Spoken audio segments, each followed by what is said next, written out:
Miguel Viterbo, tecnico del Bassano, commenta una sconfitta in questo modo, le tue sensazioni? Perché nei finali di tempo, sia del primo che del secondo, insomma, un'altra squadra, e non dico che potevate proprio riaprirla del tutto negli ultimi 10 minuti, ma quasi.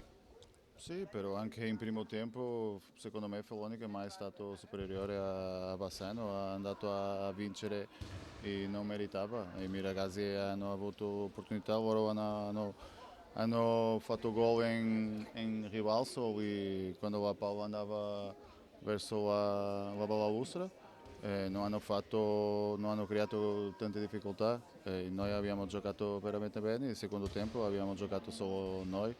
Capisco che Follonica gestiva il risultato, però secondo me è molto ingiusto questo risultato qui.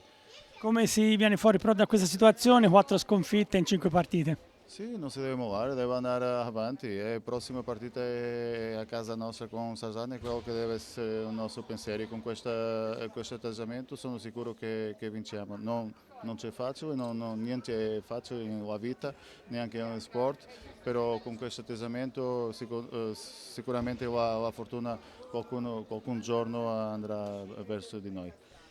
Vederlo dal vivo, Ivo Silva, davvero un trascinatore che poi insomma porta tutti i compagni a alzare il livello. Sì, secondo me tutti oggi hanno stato a un livello alto. Come ti diceva, la sconfitta è ingiusta. Secondo me un punto era il minimo che si poteva portare di qui, però così lo sport.